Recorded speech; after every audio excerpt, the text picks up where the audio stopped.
Hello everyone, welcome back to my channel. I hope you all are doing great. So friends, আজ আমি তোমাদের সাথে একটা travel blog share করতে চলেছি।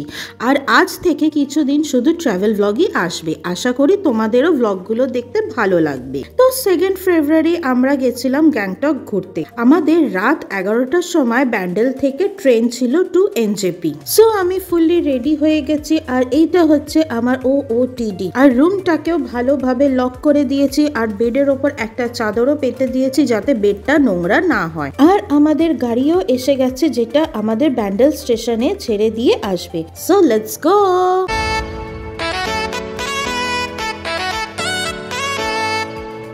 সো ফাইনালি আমরা ব্যান্ডেল স্টেশনে পৌঁছে গেছি আর ট্রেন টাইমের অনুযায়ী আমরা 1.5 ঘন্টা আগেই ব্যান্ডেল স্টেশনে পৌঁছে গেছি। তো এখন রাত 10:50 বাজে। আমরা এখন যাচ্ছি প্ল্যাটফর্মের দিকে কারণ আমাদের ট্রেনটা এক্ষুনি ঢুকে যাবে। এই ট্রেনটা ব্যান্ডেল স্টেশনে ওই 3 মিনিটের মতন দাঁড়ায়। তো এবার তোমাদের সাথে সোজা সকালবেলাই দেখা হচ্ছে কারণ এখন ট্রেনের মধ্যে পুরো অন্ধকার থাকবে, কিছুই রেকর্ড করতে পারবো না। সো একবার ডাইরেক্টলি সোজা সকালবেলাই তোমাদের সাথে দেখা হচ্ছে।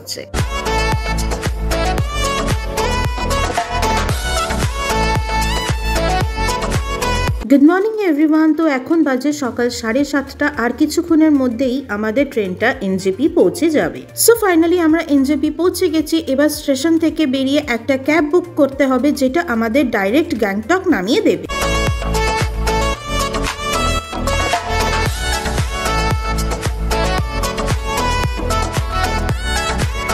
আমরা ক্যাব পেয়ে গেছি যেটা আমাদের সোজা গ্যাংটকে হোটেলের সামনে নামিয়ে দেবে।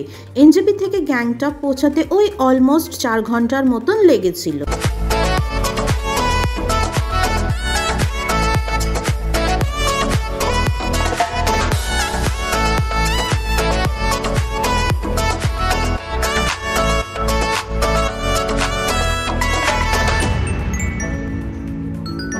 আমরা এখন একটা ছোট্ট রেস্টুরেন্টের সামনে দাঁড়িয়েছি ব্রেকফাস্ট করার জন্য।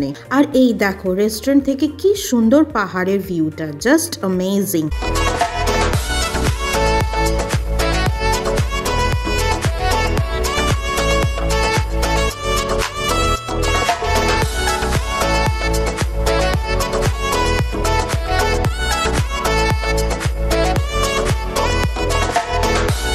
আমাদের ব্রেকফাস্টটাও এসে গেছে। এইখানে আমি অর্ডার দিয়েছিলাম মোমো আর থুকপা। পাহাড়ে এসছি আর মোমো আর থুকপা খাবো না তা কি কখনো হয়? আর এই দুটো জিনিসই খেতে ভীষণই ভালো ছিল, স্পেশালি মোমোর চাটনিটা।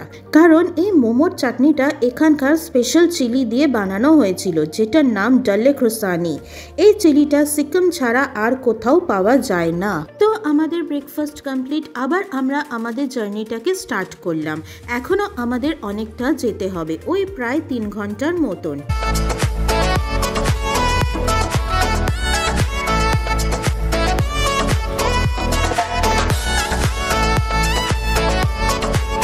আমরা যত এগোচ্ছিলাম ঠান্ডা ততই বেড়ে যাচ্ছিল, হাত পা পুরো ফ্রিজ হয়ে যাচ্ছিল। আর গ্লাভস পরলে ফোনটাকেও অপারেট করতে পারছিলাম না।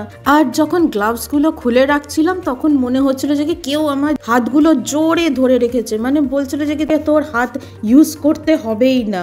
সো ফাইনালি আমরা গ্যাংটক ঢুকে গেছি আর এটা হচ্ছে গ্যাংটকের এমজি মার্গ। এখান থেকে আমাদের হোটেলটা ওই 3 মিনিটের ডিস্টেন্সে ছিল।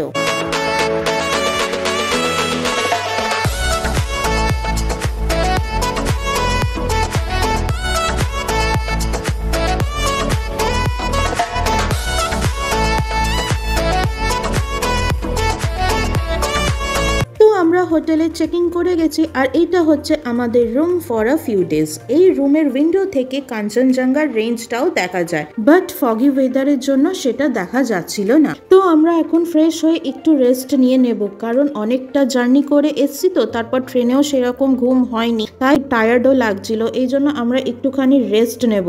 তারপর আমাদের যেন ভীষণ ঠান্ডাও লাগছিল, দুটো জ্যাকেট পরে আছি তাও আমরা পুরো কাঁপছিলাম। যেহেতু নতুন ওয়েদার ছিল, অ্যাডজাস্ট হতে তো একটু টাইম লাগবেই। So that is it for today guys. See you in the another interesting and exciting vlog. Till then take care. Bye bye.